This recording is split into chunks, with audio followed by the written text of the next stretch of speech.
नमस्कार दोस्तों, एक बार फिर से स्वागत है आपके अपने YouTube चैनल आपका अपना परिवार बेटर एनरोल। जो हिस्ट्री की पहली क्लास की थी उसके अंदर हमने पढ़ा था इतिहास, और इतिहास के अंदर हमने कौन सा पार्ट किया था? प्राचीन भारत। और प्राचीन भारत के अंदर जो बात कर रहे थे उसके बाद में हम बात कर रहे हैं प्राचीन काल के जो स्रोत हैं, ठीक है। और भारत के नाम की उत्पत्ति कैसे हुई, अलग अलग नाम भारत के कैसे पड़े, भारत, इंडिया, हिंदुस्तान और जम्बू द्वीप इत्यादि जो भी नाम हमने करवाए थे, ठीक है। इसके बाद में हम बात करते हैं, देखो भाई, प्राचीन काल मतलब इतिहास के स्रोत, ठीक है। प्राचीन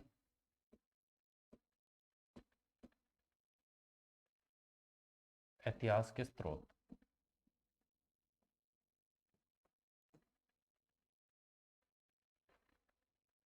ये स्रोत यानी कि सोर्सेज की हम बात कर रहे हैं।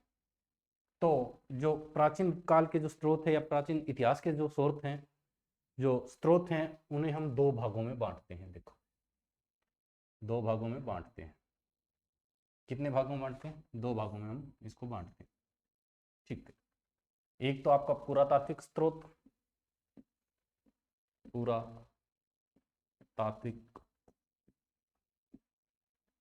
पुरातात्विक स्रोत, और दूसरा हम इसको बांटते हैं पुरातात्विक के बाद में साहित्यिक स्रोत, साहित्यिक स्रोत, ठीक है। तो सबसे पहले हम बात करेंगे पुरातात्विक स्रोत के बारे में, ठीक है। पुरातात्विक स्रोत आपके 5 प्रकार के होते हैं, जहां से हमें ये जानकारी मिलती है कि इतिहास के अंदर क्या हुआ क्या नहीं, ठीक है। ऐतिहासिक स्रोत जो होते हैं वो लिखित होते हैं, और लिखित में भी हम इनको आगे आगे कैटेगरी में डिवाइड करते जाएंगे और उसके बारे में हम बात करते जाएंगे, ठीक है। सबसे पहले देखो भाई, पुरातात्विक के अंदर हम बात करते हैं स्रोत के बारे में।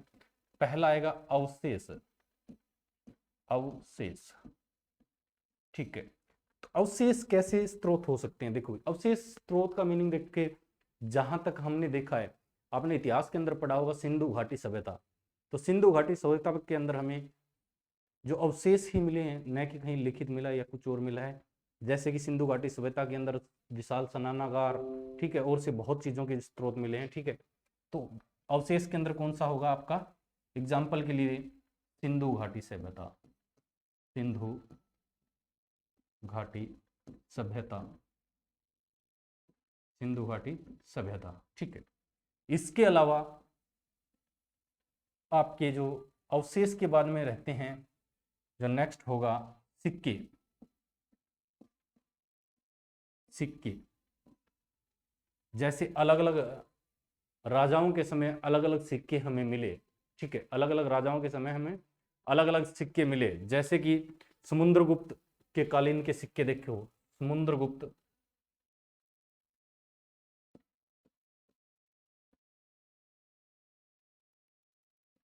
समुद्रगुप्त के सिक्के।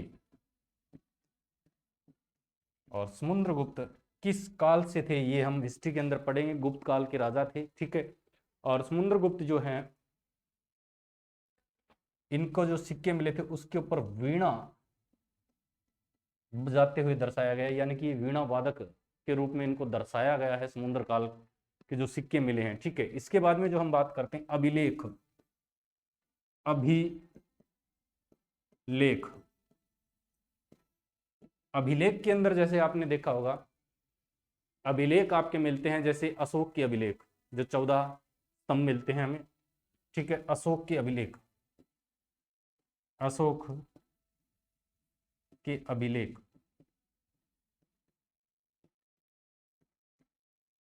अशोक के अभिलेख। और अशोक के जो अभिलेख हैं वो ब्राह्मणी या खरोष्टी लिपि में लिखे गए हैं, जिसे 1833 के अंदर जेम्स ने पढ़ा था।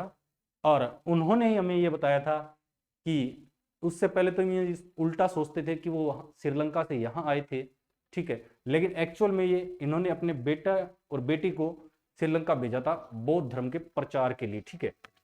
इसके अलावा अगर मैं बात करता हूं चौथा, मूर्तियां, मूर्तियां।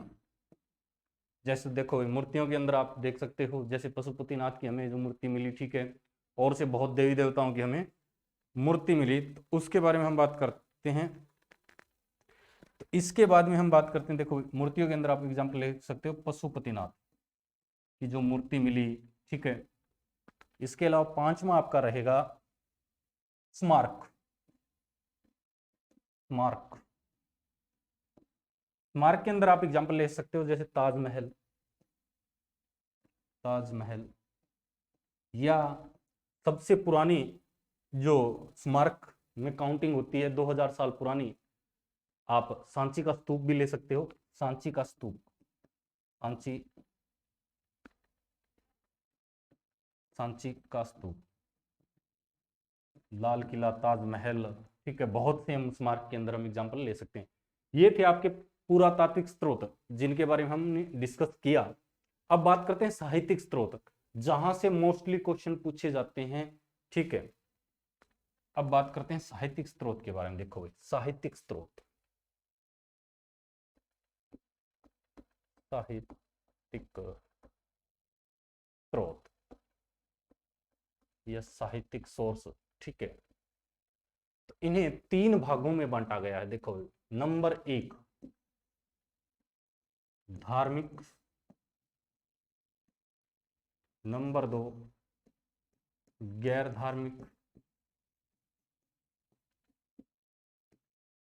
और नंबर 3 विदेशी यात्रियों का आगमन, विदेशी यात्रियों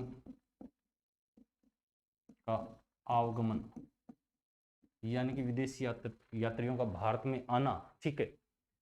इन तीनों भागों में अगर हम बात करते हैं तो धार्मिक स्रोत, देखो भाई, धार्मिक स्रोत को आपको तीन भागों में बांटा गया है। फिर चलो मैं आगे करा देता हूं, ठीक है। ये याद रखना। अब धार्मिक स्रोत के बारे में बात करते हैं। इन्हें फिर से तीन भागों में बांटा गया है धार्मिक स्रोत को। देखो, पहला स्रोत क्या है? पहला जो स्रोत है धार्मिक स्रोत के अंदर, ब्राह्मण, ब्राह्मण साहित्य। पहला क्या होगा? ब्राह्मण साहित्य, ब्राह्मण साहित्य। दूसरा क्या होगा? बौद्ध साहित्य, बौद्ध साहित्य। और तीसरा क्या होगा? जैन साहित्य, जैन साहित्य।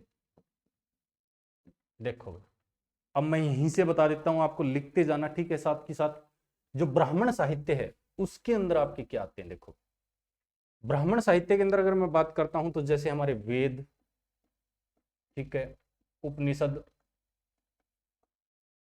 ठीक है, अरणक,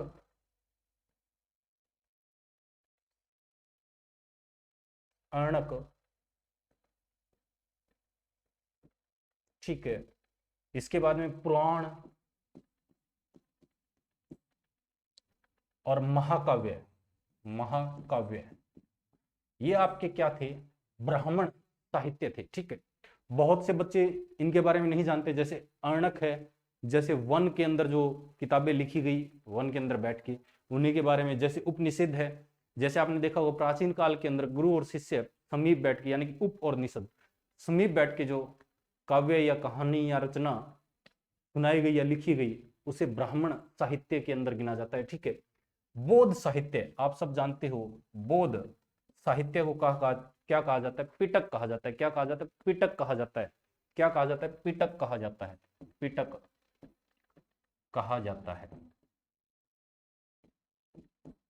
बौद्ध साहित्य का क्या कहा जाता है? पिटक कहा जाता है। और किस भाषा के अंदर? ये भी क्वेश्चन पूछ सकता है, पाली भाषा में। ये पाली भाषा के अंदर आपका ये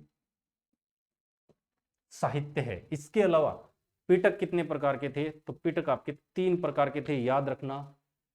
3 प्रकार के थे। अगर कहोगे तो मैं यहीं करा दूंगा, अगर आप कहोगे तो उसको आगे करा देंगे, ठीक है। इसके अलावा जैन साहित्य, जैन साहित्य को, जैसे बौद्ध साहित्य को पिटक कहा जाता है, जैन साहित्य को आगम कहा गया है। क्या कहा गया? आगम। जैन साहित्य क्या कहा गया? आगम, आगम कहा गया है, ठीक है। बौद्ध साहित्य को आगम कहा गया है। वैसे ही सॉरी जैन साहित्य को आगम कहा गया, वैसे ही जैन साहित्य प्राकृत भाषा के अंदर है। किस भाषा के अंदर है? प्राकृत भाषा में है, ठीक है। कौन सी भाषा में है? प्राकृत भाषा में, ठीक है।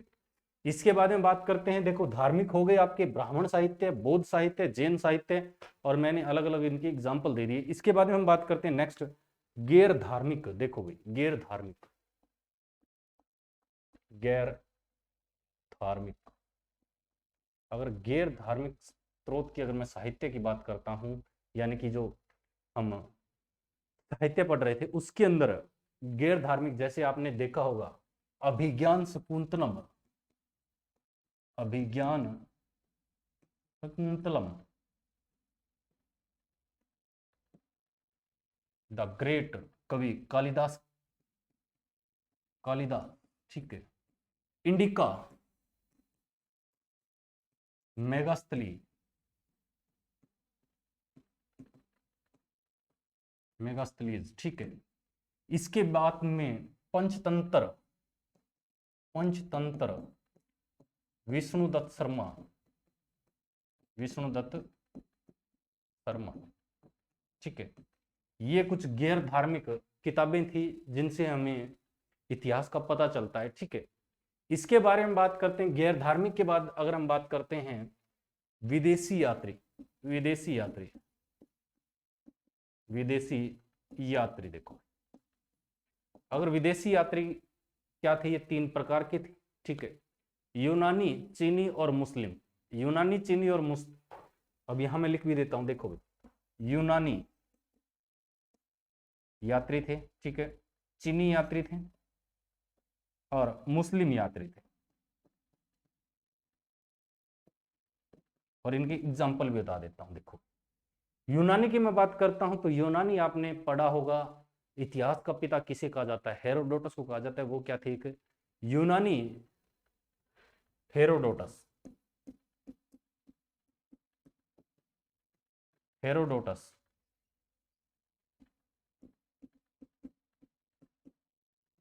हेरोडोटस, जिसने हिस्टोरिका नामक एक पुस्तक लिखी और सनसनी मचा दी थी, और उसी आदमी को क्या कहा जाता है? इतिहास का पिता कहा जाता है, हेरोडोटस को, ठीक है। वो एक यूनानी यात्री थे जिससे हमें प्राचीन भारत यानी कि भारत के इतिहास के बारे में हमें पता चलता है, जो कि एक सोर्स है। विदेशी यात्री, चीनी यात्री, देखो हेन सियांग,